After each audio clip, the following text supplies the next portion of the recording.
Culture Soccer.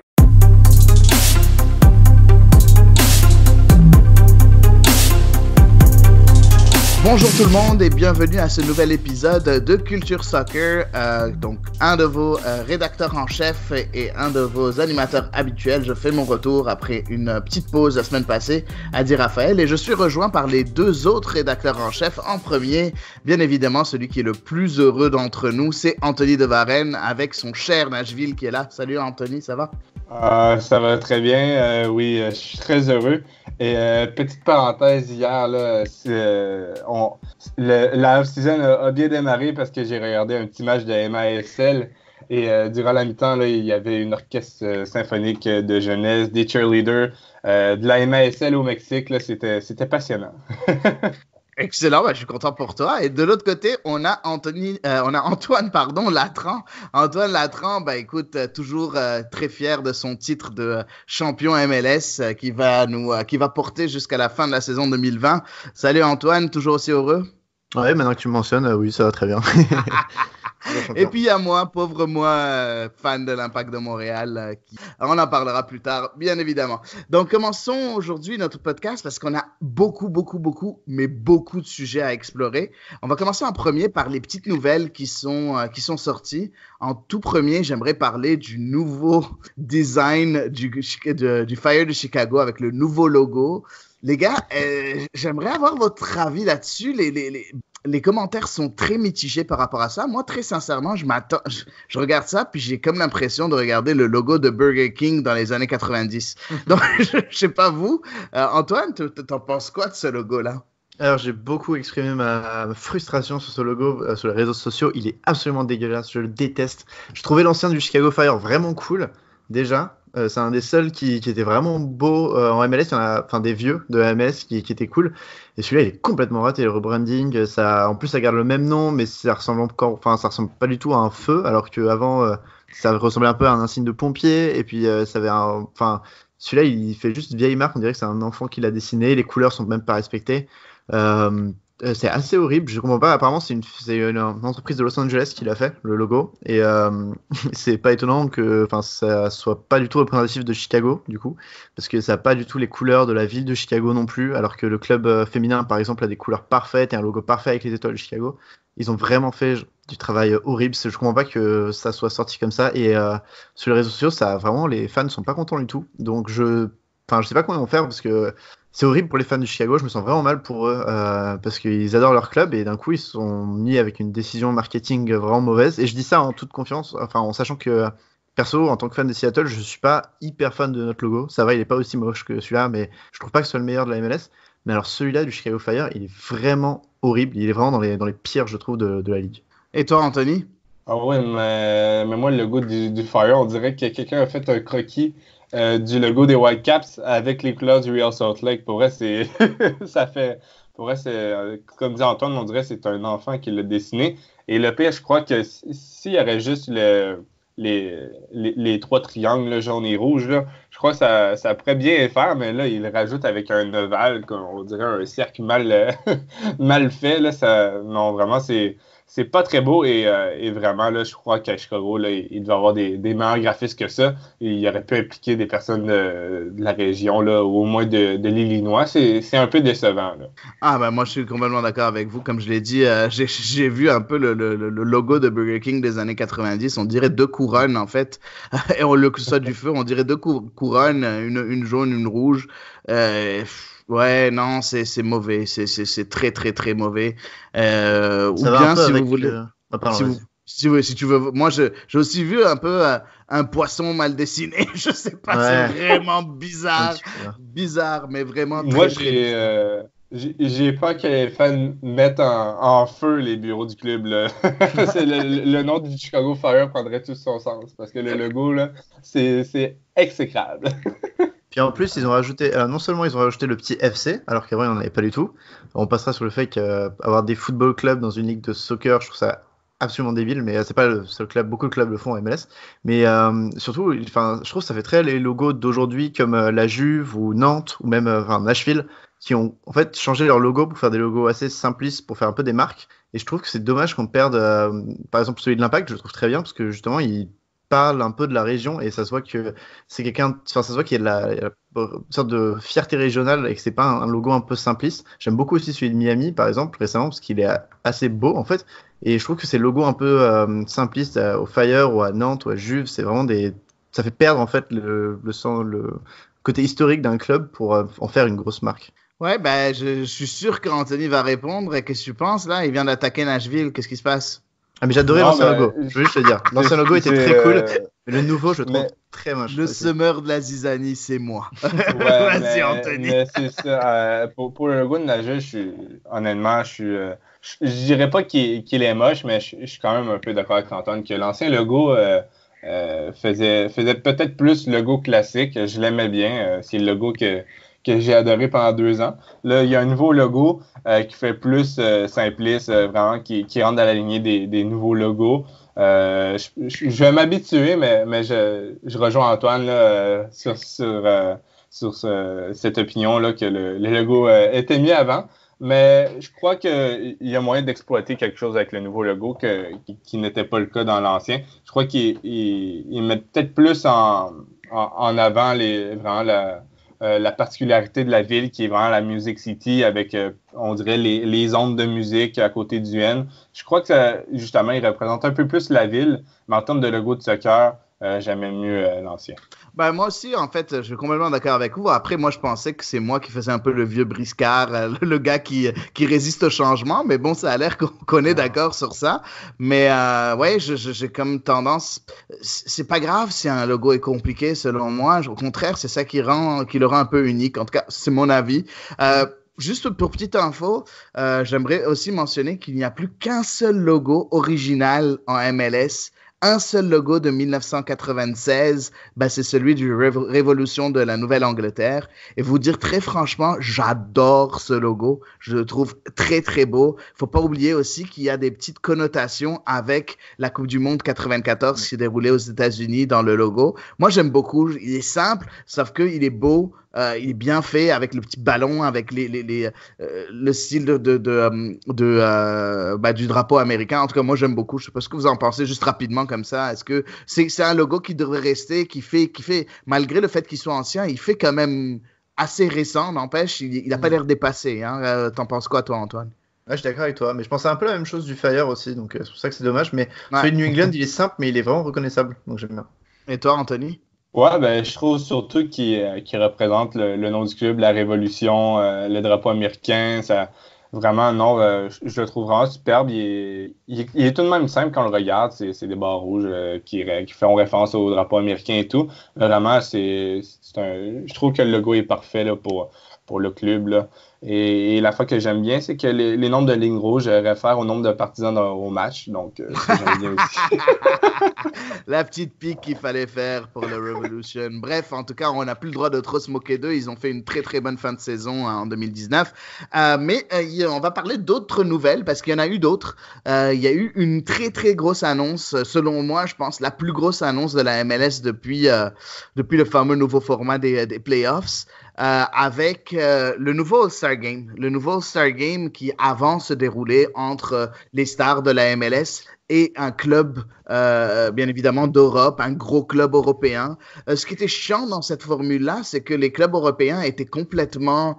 ils étaient complètement en fin de saison ou bien avant même le camp de préparation de la nouvelle saison. La plupart du temps, c'était avant. Et puis, les meilleurs joueurs n'étaient pas en forme. Ils étaient même là. Il y en a plusieurs qui participaient même pas au match. C'était un peu ridicule des fois. Oui, bon, c'était des scores assez proches. La plupart du temps, à part la dernière fois, on a perdu 3-0 contre Atlético Madrid. Mais bon, bref, j'aimais pas trop cette formule-là parce que pourquoi on est en train de prendre les stars de toute une ligue en train de jouer contre un club aussi grand soit-il? Puis là, ça a été annoncé que le prochain All-Star Game, et à partir de maintenant, l'All-Star Game, ce sera les stars de la MLS contre les stars de quoi? De la Liga MX, donc la Ligue mexicaine. J'adore cette formule parce qu'on est en train de jouer entre les plus grandes stars de la MLS contre les plus grandes stars de la Liga MX. On connaît la rivalité entre le Mexique, les États-Unis et le Canada dans la région. on connaît le fait que déjà entre les deux ligues, il y a toujours eu cette rivalité en Ligue des Champions. Je trouve qu'il y aura de l'excitation parce que les Mexicains voudront pas perdre leur couronne de ligue extrêmement supérieure, tandis que la MLS voudra prouver chaque année qu'ils sont de plus en plus proches de dépasser cette ligue-là. T'en penses quoi, toi, Anthony, de ce nouveau format? Est-ce que tu es aussi excité que moi? Oui, pour vrai, là, on a toujours senti une certaine rivalité entre la Liga MX et la MLS, que ce soit dans la Champions League, sur le niveau national aussi, entre les États-Unis et le Mexique. Donc, je crois que ça va être le moment de pouvoir s'affronter. Tout de même d'une ambiance amicale, c'est le All-Star Game aussi. Mais je pense que ça va être un peu moins amical que face à l'Atlético Madrid, face à la Juventus. On a-tu affronté la Juventus? En tout cas, oui, c'est ça. Ben, je pense que ça va être beaucoup moins amical que ça, mais je pense que ça va être une belle ambiance quand même. Là. Je pense pas que les joueurs vont se blesser pour autant. Mais non, je pense que ça va être vraiment bien. Là. Et toi, Antoine? Vous avez tout dit, c'est mieux parce que les équipes sont pas en préparation et puis ça sera moins amical parce qu'il y a quand même une rivalité entre les deux ligues un petit peu et puis bon, ça prouvera rien du niveau de la MLS contre la Liga MX qui est le meilleur, mais ça sera peut-être plus sympa. Je me demande si ça va se faire toujours aux États-Unis ou si ça continue, ça va peut-être bouger au Mexique un petit peu. Et c'est toujours côté américain ce genre d'événement, donc ce serait pas mal que ça passe la frontière une fois ou deux. Ouais, non, ça je suis complètement d'accord. En plus, c'est nice parce que j'aime bien la première édition se jouera où? Au Bank of California Stadium, donc le stade de LAFC. Je trouve que c'est le stade parfait pour ça parce que c'est tellement électrique là-bas. Les fans sont très électriques. En plus, bien évidemment, on a un gros contingent mexicain aussi. Donc, ce qui fait que ça va faire il y aura peut-être pas des déplacements de Mexicains vers LAFC, mais il y aura une grosse présence mexicaine. C'est ça qui est très intéressant aussi. C'est qu'on va avoir aussi les deux fans. Ça va pas être tout le monde pour la MLS. Peut-être qu'il y aura du monde qui vont. Je suis sûr qu'il y aura beaucoup de monde qui vont supporter la Liga MX. Donc, en tout cas, très très intéressant ce format-là. Je pense que on a assez parlé de ce format. On a hâte de voir ce que ça va donner, mais je pense que ça va être assez bon. Et puis après, on a eu une nouvelle impressionnante, je trouve, qu'il faut souligner. Et je pense que c'est une nouvelle très très chère à mon ami Antoine, avec le retour du Cosmos de New York. Alors Antoine, tu peux nous éclaircir un peu plus ce qui va se passer? Ils n'avaient jamais quitté, mais ouais, ils sont revenus au niveau professionnel. Donc ils étaient ces 2-3 dernières saisons depuis la fin de la NASL, une ancienne deuxième division. Ils étaient en NPSL, qui est une division amateur, un semi-pro amateur. Et comme la NPSL a refusé comme c'est les statuts amateurs, on n'a pas le droit de payer de ces joueurs là-bas, de les payer totalement professionnels. Le Cosmos a dû trouver une ligue professionnelle et il est parti, comme on s'y attendait depuis quelques mois, dans la NISA, qui est une nouvelle division 3, où jouent notamment les Oakland Roots, le FC Miami, qui est le San Diego 1904, donc TQ Club dont on connaît les noms grâce à leur passé en NASL ou parce qu'ils ont fait un peu un impact dans le soccer récemment avec des campagnes marketing comme à Oakland. Mais donc c'est très bien parce que ça rapporte un des plus gros noms du soccer américain dans cette division, donc ça donne un peu de visibilité. Ils arriveront en même temps que Détroit et Chattanooga, qui sont deux clubs qui ont plus de 5 à 10 000 environ fans par match. Donc c'est aussi très bien de ce côté-là. Et puis moi qui connais pas mal de fans des Cosmos, ça fait vraiment plaisir de voir qu'ils reviennent au niveau professionnel parce qu'il y a plus grand monde dans le stade au niveau amateur. Et ils reviennent au niveau professionnel quand l'équipe de David Villa en USL va être lancée dans 1 ou 2 ans.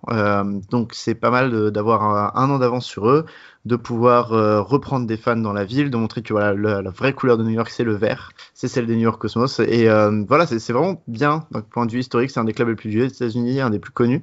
Et j'ai hâte de voir ce qu'ils vont faire en 3e division et puis voir un petit peu l'évolution de cette 3e division, Nissa, dans les années à suivre. Exactement, et je pense que 3e division, oui, c'est vrai que c'est l'appellation, mais je pense qu'ils ont quand même l'ambition d'un peu de faire bouger tout ça. On sait que déjà quand US Soccer, la fédération des États-Unis, avait annoncé dans le temps que la NASL était la 2e division, les propriétaires du Cosmos étaient pas très contents d'entendre ça. Puis que ça avait causé beaucoup de petits problèmes. Bon, finalement, la MLS a eu raison et finalement. La NASL, on va pas revenir dans l'histoire, mais la NASL a disparu. Donc, je pense qu'il y a cette envie de vouloir changer les choses, n'est-ce pas, Anthony? Oui, et vraiment, c'est un club là, qui, dans les divisions inférieures, là, avait beaucoup de joueurs qui désormais ont quand même un bon nom aux États-Unis.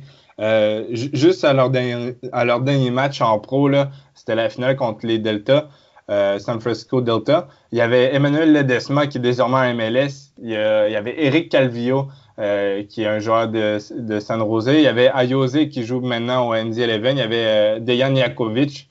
Le défenseur central. FC, là, ouais. ouais, exactement. Il y avait Jimmy Maurer dans les buts qui est désormais avec le FC Dallas. Donc, c'est le genre d'équipe inférieure qu'on se dit, eux, c'est vraiment pathway to pro. C'est vraiment genre, ils font tout pour que leurs joueurs arrivent au sommet à un moment ou à un autre. Et je pense que le fait qu'ils redeviennent professionnels, là, ça va pouvoir aider grandement le soccer américain. Et vraiment, là, ils perpétuent une tradition là, qu'ils ont débuté depuis très longtemps. Là. C'est un des plus vieux clubs aux États-Unis. Oui, effectivement. En tout cas, c'est très intéressant. On va sûrement suivre ça sur Culture Soccer. En tout cas, je pense que notre cher ami Antoine va se faire le plaisir de suivre cette ligue-là de temps en temps.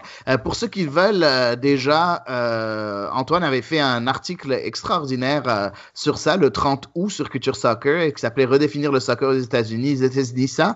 Et puis, c'est très intéressant pour ceux qui veulent lire déjà ce qui a été écrit. Après, bon, c'était le 30 août. On n'avait pas encore la nouvelle que le Cosmos rejoindra la Ligue. Mais comme l'a dit un peu plus tôt Antoine, ça va être intéressant de voir l'évolution parce qu'on a Chattanooga, Detroit City qui vient, la prochaine franchise de David Villa. Il y a même aussi, pour ceux qui sont pas au courant, mais le fait que le Fury a fermé en USL, il y a des rumeurs qui disent que les décideurs du Ottawa Fury aimeraient lancer un nouveau club qui pourrait rejoindre la NISA. Ce serait entre la NISA et l'USL de nouveau, donc il y a des rumeurs par rapport à ça. Juste, pardon, oui, le club de Villa arrive en USL, pas en ISA, mais du coup, ça fait justement une sorte de compétition dans New York, parce que dans New York, il n'y a pas énormément de clubs par rapport à la grandeur de la ville. Donc, c'est pour ça que j'en parlais, c'est parce qu'il faut que New York, faut que le Cosmos, en fait, revienne dans la scène médiatique pour se faire des fans avant que Villa lance son équipe qui, lui aussi, va attirer, j'imagine, des gens. Ben oui, bien évidemment. Et on a aussi, quand même, on n'a pas parlé du Miami FC aussi, qui était entraîné à un moment donné par Alessandro Nesta, qui a très bien fait aussi. Bref, en tout cas, il y a une ligue à surveiller et qu'on va surveiller, nous, de notre côté. Et puis, après, on va parler de l'éléphant dans la pièce et de la draft d'expansion, donc le repêchage d'expansion qui a été fait il y a quelques jours pour Nashville, le club de Nashville et les clubs de l'Inter Miami, bien évidemment en premier parce qu'il est tout excité puis il a hâte de parler. On va donner la parole à Anthony de Varenne qui va nous parler de son Nashville chéri. Parle-nous un peu déjà des choix de draft. Parle-nous un peu de ce que tu penses et de l'idée que Nashville a eu derrière ces 5 choix-là. Il y a eu aussi il y a eu quelques trades après coup. Il y a eu même une nouvelle aujourd'hui avec des joueurs qui ont signé en MLS, des joueurs USL qui ont signé en MLS. Donc, parle-nous de tout ça, Anthony. Parfait. J'ai là en ordre chronologique. Donc, le premier choix de Nashville a été Abou Danladi. Notre ami Abou, on le sait, à sa première saison, à sa saison recrue, là, avait fait une saison de malade avec 8 buts. Donc, pour un rookie, là, c'était une très bonne saison. Par la suite, malheureusement, il a eu des blessures.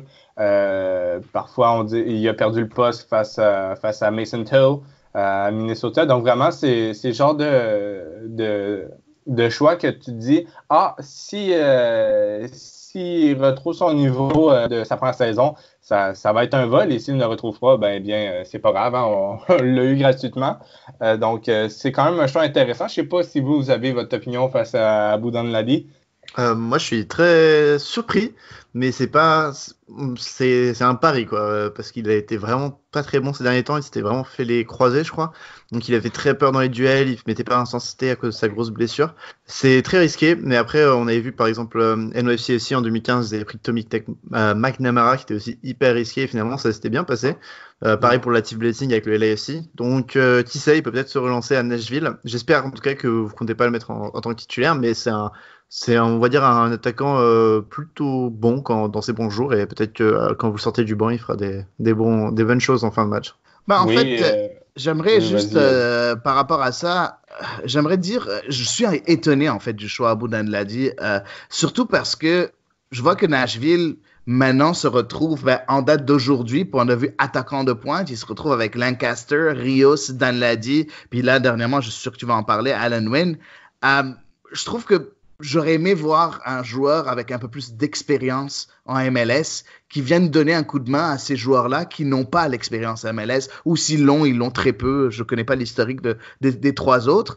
Par contre, j'aurais aimé quelqu'un d'expérience, peut-être un vieux briscard de 33, 34, 35 ans, qui vienne aider et pouvoir donner le savoir de la MLS aux jeunes joueurs pour qu'ils puissent s'adapter assez rapidement. Je ne suis pas en train de parler de qualité, je suis en train de parler de mental beaucoup plus. Et c'est ça qui m'étonne un peu du choix de Abu Danladi.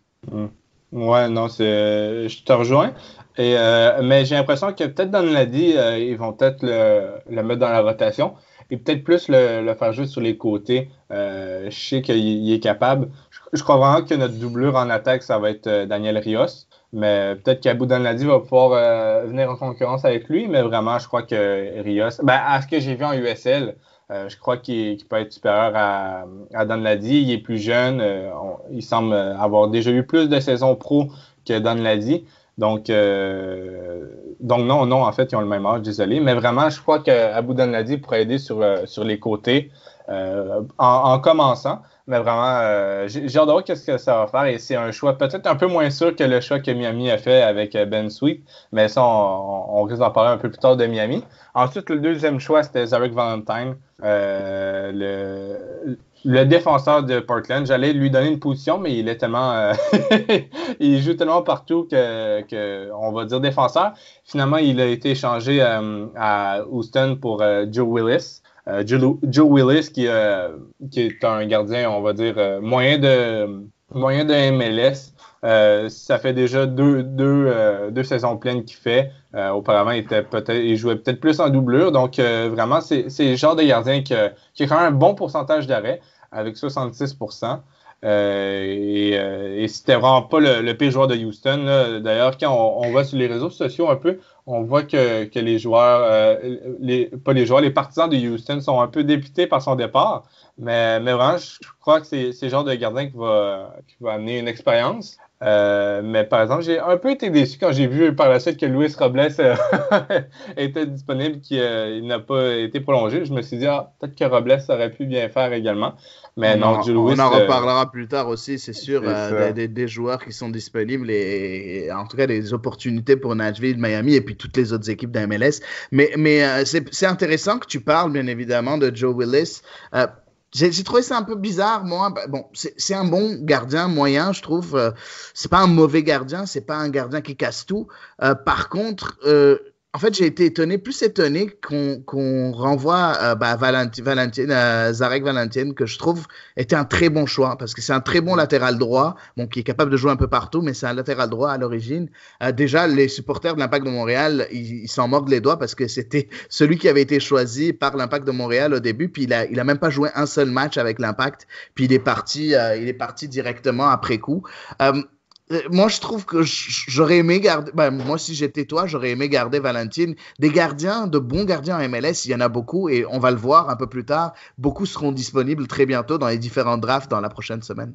Et puis je comprends pas pourquoi, alors que Inter Miami n'avait pas encore pris Lewin, qui prend un retour d'après, pourquoi vous n'êtes pas allé chercher Tyler Miller, qui était laissé pas protégé par le meilleur club de la ligue. Et pourquoi elle a pris Willis à la place? J'imagine qu'il doit être moins cher, hein, mais j'avoue avoir été surpris. Pourquoi prendre un numéro 1 bis alors qu'on pouvait prendre un numéro 1 assuré? Ouais, mais en même temps, Tyler Miller a eu sa part d'erreur également. Mais peut-être qu'il cherchait un gardien peut-être un peu plus vieux, puisque c'est une expansion, vraiment un gardien d'expérience. Willis, c'est quand même il y a quand même 113 matchs là, en pro. Ouais, il est expérimenté.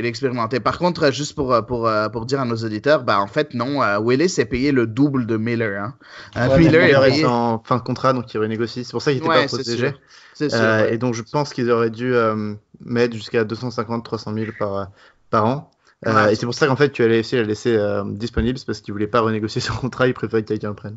Ouais, non, c'est sûr en plus qu'il est international américain maintenant, donc c'est sûr que sa valeur augmente assez vite. Donc bref, on peut continuer, je pense, avec les prochains tours, n'est-ce pas, Monsieur Anthony? Oui, donc le tour suivant, c'était Jalil Hanibaba. D'ailleurs, c'est un joueur de baseball qui l'a annoncé au draft et il l'a appelé Jalil Antinella. Je sais pas si au départ Nashville voulait recruter Antinella, mais en tout cas, Jalil Antinella, on va l'appeler. Vraiment, c'est un joueur, je pense que pour la défense là, de Nashville, ça va être un joueur parfait. Il peut jouer au centre, peut jouer à droite, apporte une expérience énorme. Selon qu'est-ce que j'ai vu de la part des experts du Revolution, des partisans un peu, c'était un des meilleurs défenseurs là, cette saison là, sous les ordres de Bourse Arena. Donc c'est le genre de joueur là, qui risque d'aider grandement la défense de Nashville. On le sait bien que la défense là, lors d'une saison d'expansion, c'est un peu le nerf de la guerre. Là. C'est souvent les équipes se font encaisser beaucoup de buts. Et c'est je pense que c'est avec des joueurs comme Jalil Hanibaba, pas exceptionnel. C'est rare que quand on pense à MLS, on pense à Hanibaba, mais c'est le genre de joueur qui peut aider une défense. J'ai été assez content de ce choix-là. Ouais, moi je suis complètement d'accord avec toi. J'aurais été très content aussi. La seule chose, moi, qui me dérange, c'est que Jalil Hanibaba est maintenant agent libre. Donc, il peut signer n'importe où. En MLS parce qu'il a 8 ans d'expérience en MLS, puis il a plus de 28 ans, il a 31 ans. Donc, je comprends pas trop le choix si jamais ils n'ont pas fait signer un contrat, parce que là, il peut retourner sa veste puis signer n'importe où. Il n'y a rien qui le retient. Donc, okay, ouais. Bizarre comme choix de ce point de vue-là. Je pense qu'ils auraient dû lui faire signer un contrat avant la date.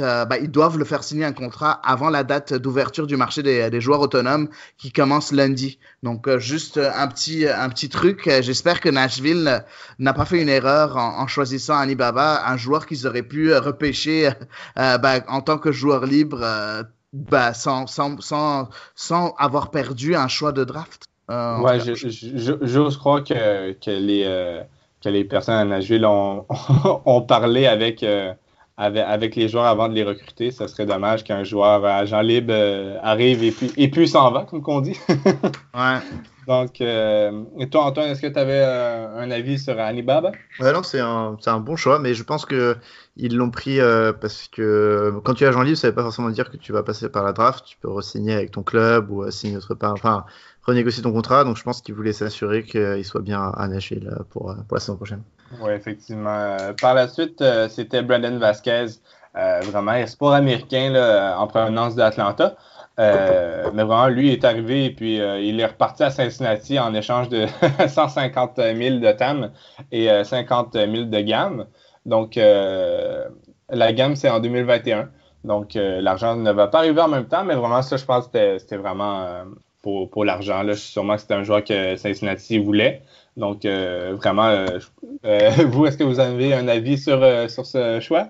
Juste, moi, je préférais en fait l'idée de Vasquez à l'idée de Abou Danladi, je t'avoue, comme attaquant à sortir du banc comme ça, parce qu'il est pas cher du tout, il prend pas de spot international, et il est juste, enfin, c'est quand même un mec assez bon qui peut sortir du banc, il coûte pas trop cher, mais il a un salaire qui est plus petit que celui d'Abou Danladi, donc moi j'aurais bien aimé le voir à Cincinnati, je serais dommage de le vendre, mais tu sais, je pense que voilà, Vasquez, il a moins de potentiel que Danladi, mais il est plus, tu peux plus lui faire confiance que Danladi. Danladi, il a vraiment déçu. Donc en fait, Danladi, c'est un gros pari. Vasquez aurait été un peu moins. Après, ils ont réussi à avoir pas mal d'argent pour lui. Donc voilà, c'est pas le meilleur trade. J'aurais bien aimé qu'il reste, mais ça se trouve, tu vois, s'il marque 6-7 buts cette saison, c'est déjà un bon coup de la part de Cincinnati. Donc à voir. Moi, je suis un peu pas trop d'accord avec Antoine parce que je trouve que Danladi, comme l'a dit Anthony, ce qui est intéressant, c'est qu'il peut jouer sur les côtés. Par contre, Vasquez, c'est vraiment un attaquant de pointe pure. Hein, et il va pas pouvoir jouer sur les côtés. Et quand il joue sur les côtés, il est un peu trop lent, selon moi. En plus, Vasquez est plus jeune que Danladi. Hein. Vasquez a 21 ans. Mais je trouve que c'est une bonne chose de l'avoir échangé parce qu'on a déjà des attaquants de pointe jeunes du côté de Nashville. Donc, je trouve que c'est une bonne chose de ce point de vue-là. Après, je trouve que c'est pas une bonne chose pour Cincinnati, mais ça c'est autre chose parce que je pense que Cincinnati a besoin de joueurs forts qui vont donner un résultat tout de suite et non pas de paris comme Brandon Vasquez. Bref, un choix étonnant, mais je trouve très intéressant de la part de Nashville qui a pu l'échanger tout de suite. J'ai aussi beaucoup aimé le fait que le GM de Nashville, à chaque fois qu'il sélectionnait un joueur, il disait à tout le monde, écoutez, ce joueur-là sera échangé. Donc, pour que les supporters ne se fassent pas trop d'idées, ne soient pas très heureux de le voir à Nashville, parce qu'ils savaient déjà comme quoi il serait pas là pendant longtemps. Oui, je suis d'accord avec toi. Et par la suite, le 5e choix, c'était Jimmy Mandrada, le joueur là, d'expérience du Sporting Kansas City. C'est un joueur qui peut jouer vraiment partout. Il peut jouer latéral gauche, latéral droit, il peut jouer au milieu, il peut jouer en ailier. Donc, c'est vraiment un joueur polyvalent pour Mike Jacobs et Gary Smith. C'est le genre de joueur là, qui a beaucoup d'expérience, a gagné deux US Open Cup, a gagné une MLS Cup. Donc, c'est vraiment une bonne recrue, je pense, qui apporte de l'expérience. C'est sûr qu'il a été blessé la dernière saison. Donc, on attend de voir, il arrive avec quel état de forme à Nashville. Mais c'est le genre de joueur en plus que Mike Jacobs connaît puisqu'il était auparavant assistant de Pete Vermees, mais plus dans les bureaux, là, pas assistant coach. Donc c'est bien de voir un de ses anciens joueurs arriver. Et c'est également pour ça qu'il avait pris à Jalil Anibaba, qui lui également déjà joué au Sporting Kansas City. Donc, vous, Mandrada, est-ce que vous êtes... c'est quand même un choix, là... on peut pas trop se tromper avec lui, non? Oui, mais c'est assez... On va dire que c'est un bon coup, parce que c'était quand même le 5e pick, donc il n'y a plus beaucoup de clubs dans lesquels tu pouvais choisir. Donc c'est pas mal, et c'est vraiment... Il était très bon, je me souviens, en 2016-2017 à peu près, mais je t'avoue que je l'ai plus vu depuis pas mal de temps. Jouer pour Sporting. Donc on va dire qu'en plus il sort de blessure, je crois, donc c'est un peu un pari aussi, mais je pense qu'il va pas être titulaire, non, Anthony? Vous pouvez le garder un peu pour la rotation. Ouais, j'ai l'impression qu'il va rentrer dans la rotation au milieu parce que c'est son poste de prédilection et par la suite, là, il va pouvoir aider dans les autres positions. Là. En fait, Medranda est en premier en latéral gauche. Il est capable de jouer en ailier. Il a joué en fait autant en tant qu'ailier en tant que latéral gauche, mais c'est un latéral gauche très offensif. C'est très intéressant parce qu'il occupe, comme tu l'as dit, tout le il est capable d'occuper tout le couloir gauche. Il est capable aussi de temps en temps d'aider à droite, capable de jouer au centre aussi, comme tu l'as dit aussi. Moi, j'adore ce pic-là. Je trouve que c'est un très, très bon pic parce que Jimmy Medranda est là depuis très longtemps, mais les gens oublient, il a juste 25 ans. Hein. Il est jeune, il a sa carte verte, donc il ne prend pas de place internationale. Il a beaucoup d'expérience en MLS, ce qui est quelque chose qui est très important pour une équipe comme Nashville. Moi, j'adore ce choix-là. Après, il faut juste espérer qu'il ne soit pas blessé. Mais je trouve que c'est un joueur très polyvalent.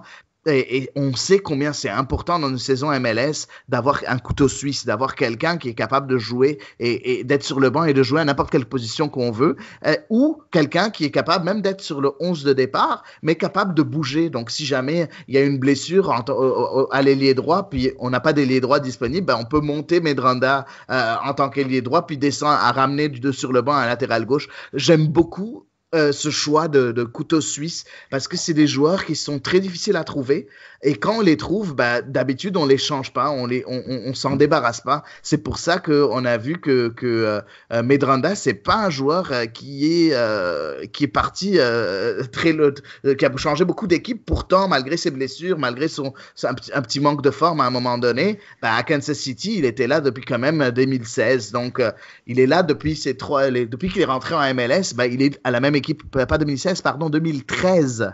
Donc 2013, donc ça fait 6 ans qu'il était dans la même équipe parce que c'est une plus-value assez intéressante de par sa versatilité. Ouais, non, je suis d'accord avec toi, Adi. Même quand le joueur est en manque de forme, est-ce que le milieu a une meilleure forme que toi? Est-ce que le latéral gauche, est-ce que le latéral droit ou est-ce que l'ailier est moins en forme que toi? Donc, c'est là qu'il peut pallier. Par la suite, après ces choix-là, il y a eu des échanges. Il y a eu l'échange tout de suite après de Adrian Zendejaz, le gardien espoir là, de Kansas City. on l'a quand même payé assez cher, là, je dois vous avouer. J'ai plus les chiffres en tête, là, mais vraiment, là, je pense que c'était 175 000 de TAM avec une place internationale, donc quand même assez dispendieux. Mais qu'est-ce qu'on s'est fait dire à la suite du draft, c'est que avec cet échange-là, Kansas City mettait disponible Jimmy Medranda. Donc, on l'a un peu eu dans la trade, si vous pouvez comprendre. Là. Dans le fond, la trade, ça aurait dû être Zen de Jazz avec Medranda contre 175 000 de TAM et une place internationale. Je pense que ça apporte une bonne doublure avec beaucoup de potentiel. Moi, j'ai eu la chance de le voir en USL et c'est vraiment un potentiel d'un gardien titulaire en MLS. Là. Ouais, ben c'est possible. On sait que Joe Willis a 31 ans. Peut-être que Zendejas sera celui qui va pouvoir un peu le pousser, lui donner des poussées dans le dos pour continuer à être performant parce que c'est un gardien qui pourrait venir prendre la place de Joe Willis assez rapidement, je pense. C'est un peu cher quand même si je sais que ça fait partie de la trade. Je comprends pas pourquoi ils ont pas, enfin je dis encore, mais pourquoi ils ont pas pris un mec titulaire directement en fait comme Ali Robles ou Tyler Miller.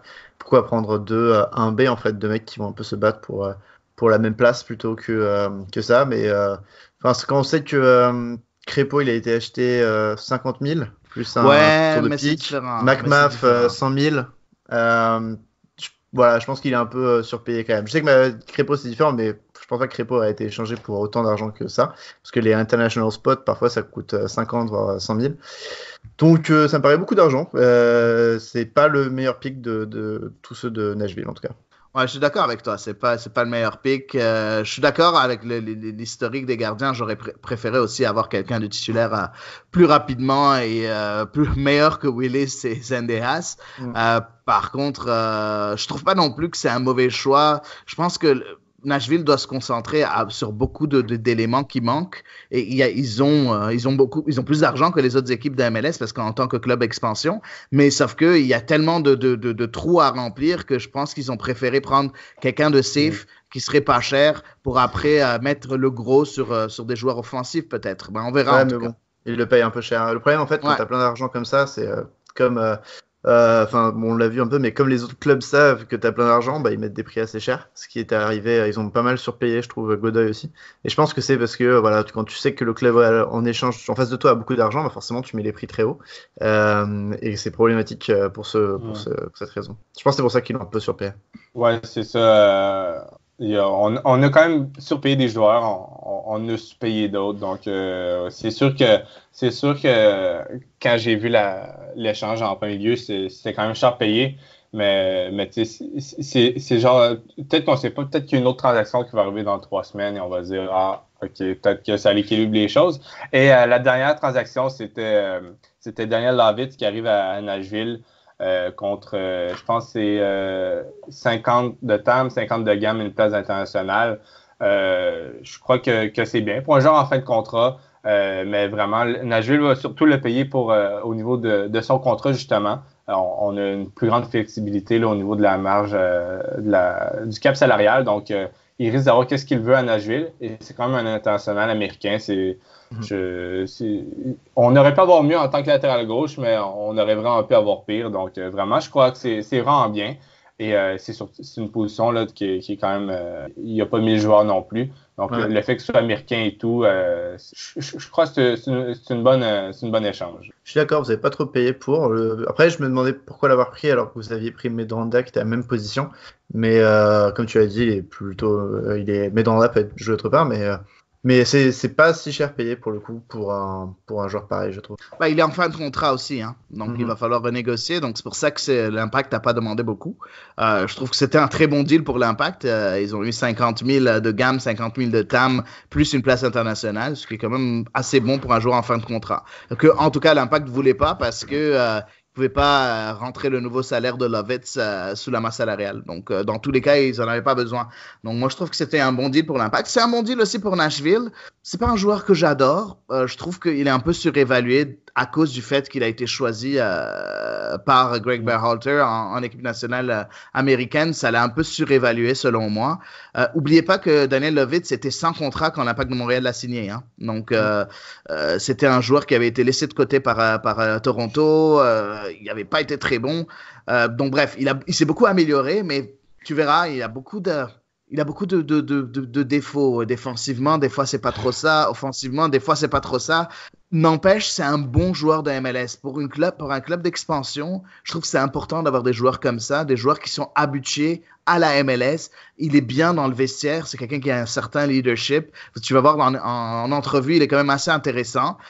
Moi, j'aime bien le choix de Nashville, surtout que pour Nashville, c'est pas cher payé. Pour l'Impact, c'était un bon deal. Donc, tout le monde est content. Ouais, exactement. Donc c'est pas mal ça qui faisait le tour du côté de Nashville. C'est ça. Ben, il y a beaucoup de choses qui vont arriver encore du côté de Nashville parce que l'effectif est loin d'être fini. On sait qu'il manque beaucoup de pièces encore. Donc, il y en aura de plus en plus des mouvements et on a hâte de voir ça.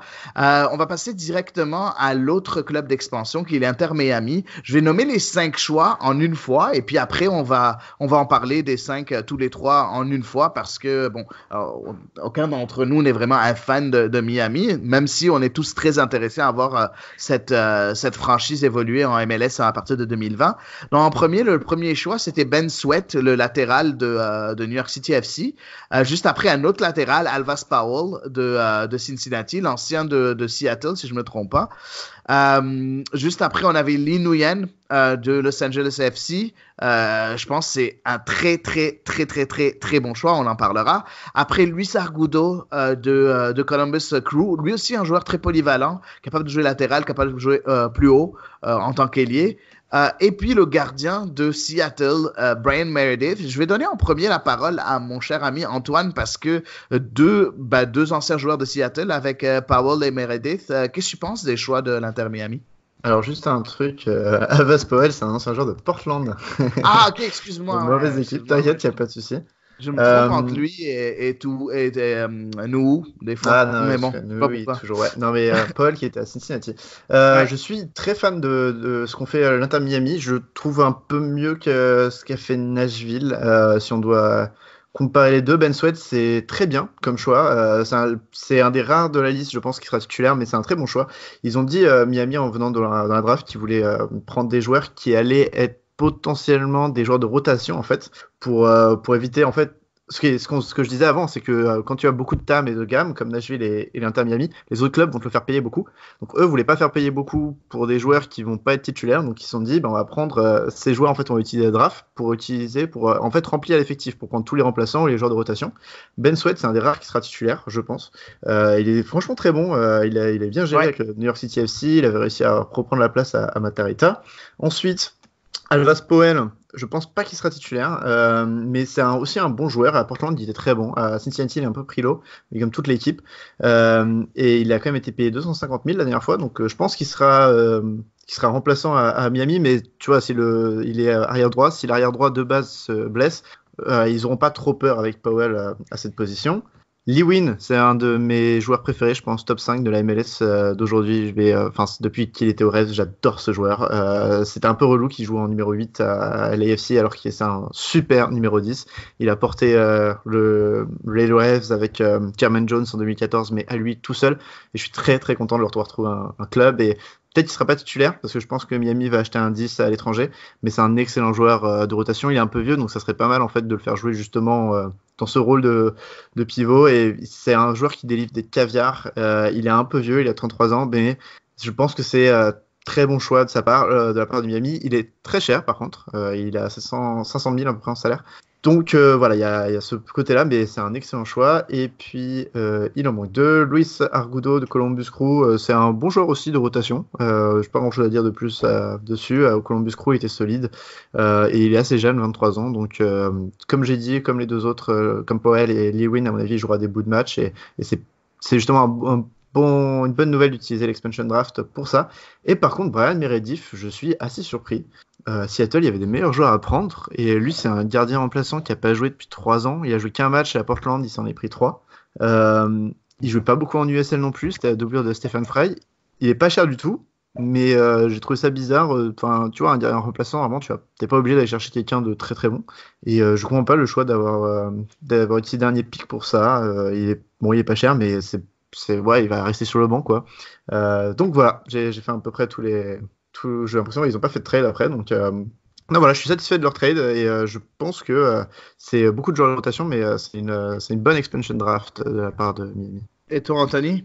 Ouais, vraiment. Je trouve que c'est ça. Ils sont bâtis un bon fond de joueurs de rotation. Potentiellement, peut-être des joueurs partants si jamais Miami n'arrive pas à recruter. Par exemple, un latéral gauche, je pense que Ben Sweet peut être partant. Lee Nguyen il peut être très facilement partant. Luis Argudo reste à voir. Mais c'est le genre de joueur également qui parle espagnol aussi. Donc, ça peut aider dans le vestiaire. Il y a quand même un bon potentiel. Alvas Powell, bon, ça n'a pas été sa meilleure saison. A parfois été bon avec Portland. Donc, c'est une bonne doublure. Et s'il retrouve son meilleur niveau, peut potentiellement être partant, mais j'en doute un peu. Et par exemple, comme dit Antoine, Brandon Meredith, je comprends pas trop pourquoi ils l'ont pris. Il aurait facilement pu prendre un joueur de USL, un gardien d'une trentaine d'années qui est vraiment qui a une bonne personnalité et tout, et aller chercher mieux. Mais peut-être qu'ils sont allés chercher pour qu'il apporte une certaine culture de vainqueur. Hein. Il a quand même remporté 2 coupes MLS, donc c'est pas rien. Donc je pense que c'est vraiment pour l'aspect genre MLS Cup de la chose. Bah, en fait, moi, je pense que sur ces joueurs-là, je pense qu'il y aura 2 titulaires qui sont Ben Sweat et qui sont Lee Nguyen. Je pense que les 2 seront titulaires.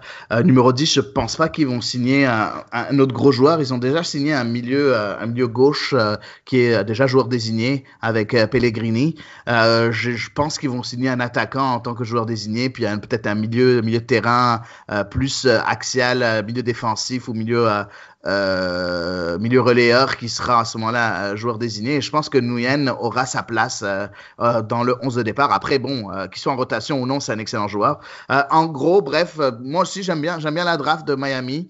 De bons petits joueurs, à part Meredith, que moi aussi je comprends pas. Je pense que ce sera le 2e gardien du côté de Miami. Faut pas oublier qu'ils ont déjà un 3e gardien qui a été signé, Callender, quelque chose comme ça, qui a signé aussi, qui sera disponible bientôt. Oui, Drake Callender.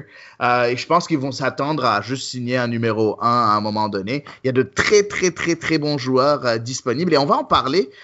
Pourquoi je pense que il y a un numéro 1 qui va être pris, je pense, directement de la MLS. Vous avez parlé, bien évidemment, de Tyler Miller. Vous avez parlé aussi de Luis Robles. Ben, on va en parler de ces gens-là parce que, effectivement, il y a des drafts qui arrivent cette semaine. On est aujourd'hui le 23 novembre, pour ceux qui ne savent pas. On est samedi le 23 novembre. Et on a des drafts qui arrivent le 25 novembre, donc lundi. La première draft, ce sera la draft de la waiver list, donc le ballottage en français pour ceux qui savent pas ce que c'est. En fait, c'est simple.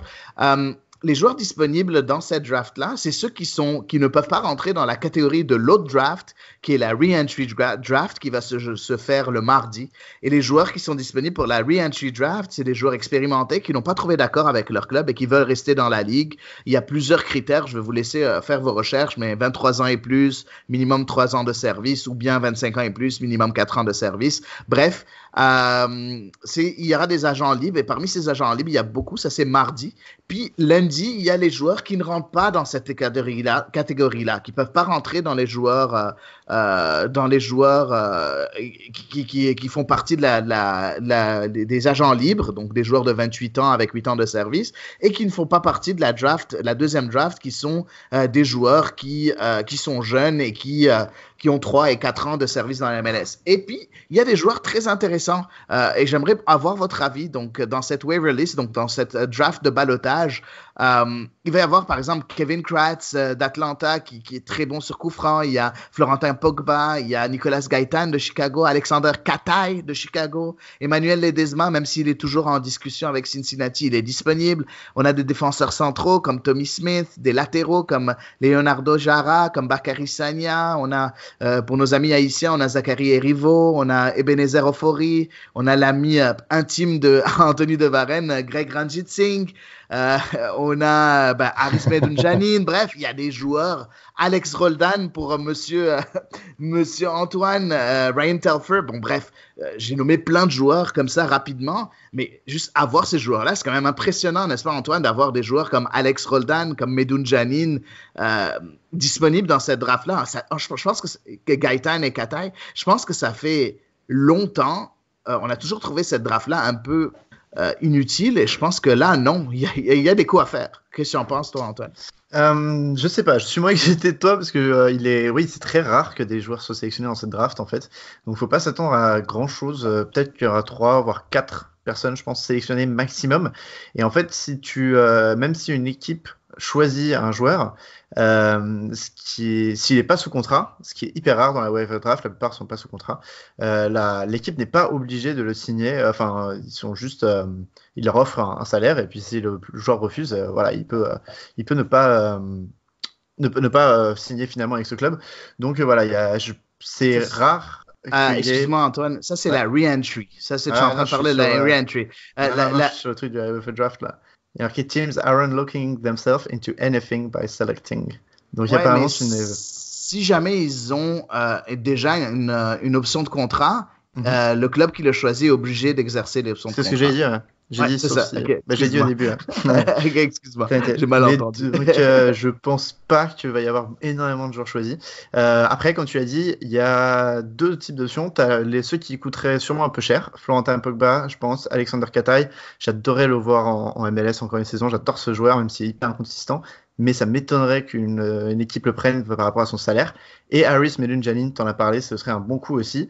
Et par contre, du côté des mecs moins chers, Peter Livassel de LAFC, ça peut être une idée, tout comme Nicolas Hassler, qui est un peu sous-estimé. Donc voilà, c'est quelques noms comme ça, mais il ne faut pas s'attendre à avoir, à mon avis, plus de 4-5 mecs sélectionnés. Et Alex Roldan ? Alex Roldan, je t'avoue qu'on l'a pas vu beaucoup avec Seattle. On l'avait vu à un moment où il y avait énormément de blessés, et il n'a pas montré assez pour être titulaire en MLS, même pour être un joueur de rotation à Seattle, il n'était pas si bon que ça. Après, on l'a dit, ça peut changer. Hein. Il peut, je crois, non, je suis même pas sûr s'il peut re-signer, mais je serais surpris de le voir sélectionné, je t'avoue. En tout cas, moi, très sérieusement, je trouve que c'est des joueurs de rotation qui peuvent être très intéressants pour des équipes d'expansion. T'en penses quoi, toi, qui es très concerné, Anthony? Est-ce que tu aimerais voir Ranjitsingh rejoindre Nashville? Non, je pense pas je pense pas qu'on en aurait besoin.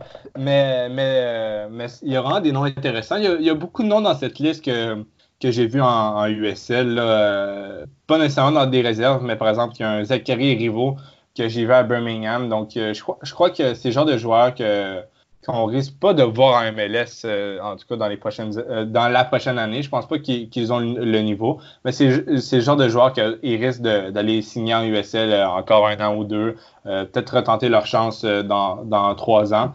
Par exemple, un nom, moi, qui m'intéresse dans cette liste, c'est Forrest Lasso. Je me demande si Nashville va décider de le prendre puisqu'il était en prêt chez nous cette saison. Donc, il a quand même très, très, très bien fait. Donc, j'ai hâte de voir si on va le prendre. Sinon, il y a Danilo Acosta, que je trouve que c'est un joueur quand même assez intéressant à Salt Lake qui jouait à Orlando cette année, là. C'est un latéral gauche, mais je crois qu'il peut dépanner à droite aussi.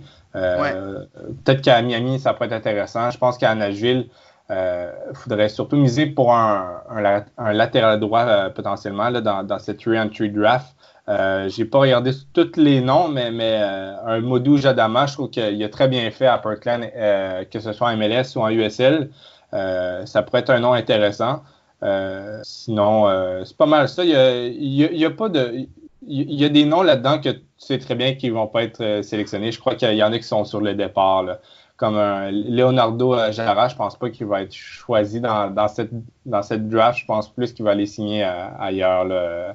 Peut-être retourner en Amérique du Sud ou quelque chose du genre, là.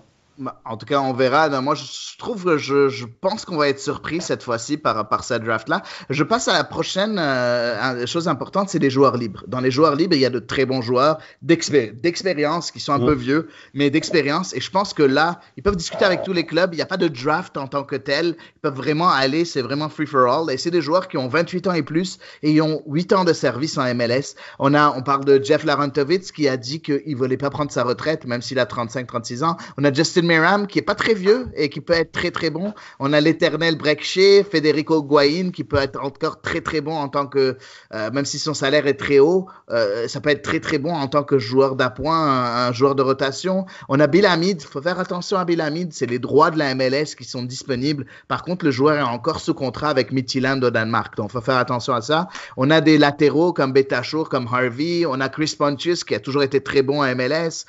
Bref, Luis Robles. On a Sacha Kriestan, on a Aurélien Collin, Kyle Beckerman, Benny Feilhaber, Michael Bradley, Drew Moore. Est-ce que ces joueurs-là viennent vous titiller un peu? Vous avez envie de les voir changer d'adresse? Vous en pensez quoi? On va commencer cette fois-ci par Anthony.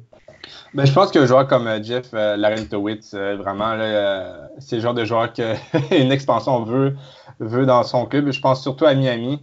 C'est pas très loin d'Atlanta. Et surtout, c'est une équipe qui vraiment a quand même besoin de renforts au milieu, d'expérience au moins. Et un joueur comme Larantovitz, c'est parfait. Sinon, Justin Meram peut vraiment aider. Là. Je le vois bien, pourquoi pas rentrer dans la rotation des ailiers à Nashville.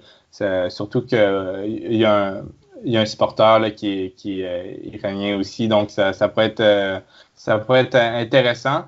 Sinon, vraiment, il y a des beaux noms. Quincy Amarikwa, je me souviens, à Nashville, il y avait des rumeurs. Est-ce qu'ils vont le signer? Je sais pas. Sinon, Steven Betancur, c'est pas le meilleur latéral droit de la Ligue, mais à Toronto, il faisait très bien.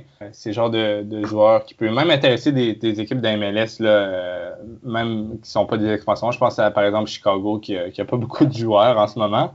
Mais sinon, c'est ça. Il y a vraiment des beaux noms. Luis Robles, surtout, ça peut être. Je pense qu'il y a beaucoup d'équipes de MLS qui aimeraient l'avoir. D'ailleurs, pourquoi pas à Montréal, hein, a dit, avec Thierry Henry en tant que coach. Ça peut être intéressant, mais c'est ça, il y a plein de joueurs qui ont encore le niveau MLS dans cette liste d'agents libres. Là.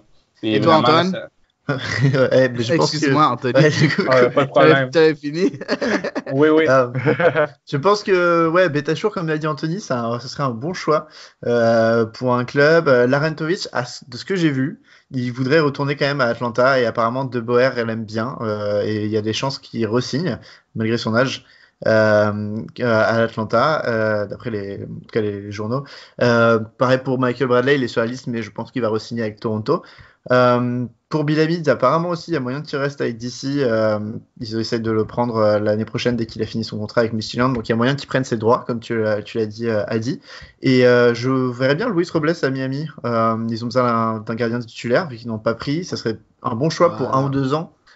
Juste le temps de peut-être trouver quelque chose de mieux, mais je pense qu'il peut faire le travail comme gardien titulaire. Il était encore très bon cette année. Donc je le verrais bien à Miami et ça serait un bon choix. Et il y a aussi Jordan Harvey qui pourrait être choisi par une autre équipe. Il a 35 ans mais il est quand même très bon. Enfin, cette saison il était correct. AJ De La Garza aussi, c'est un autre nom qui ouais, mais il a été longtemps blessé. Il fait un peu plus peur de La Garza. Ce sera un gros pari. En tout cas, il y a beaucoup de joueurs expérimentés, je trouve, mais il y a aussi beaucoup de joueurs qui sont capables de faire un impact, de donner un impact immédiat. Et c'est ça que je trouve intéressant dans ces joueurs libres-là. Moi, par exemple, quelqu'un comme Sacha Kriestan, il a été mauvais avec Orlando, mais c'est tout Orlando qui a été mauvais. Je pense que c'est un joueur qui peut faire beaucoup de bien à une équipe qui est encore en construction ou même une équipe d'expansion. Je trouve que c'est un joueur très, très intéressant. Bref, beaucoup de joueurs. Justin Meram, je pense qu'il n'y a pas une équipe en MLS qui ne voudrait pas Justin Meram, par exemple.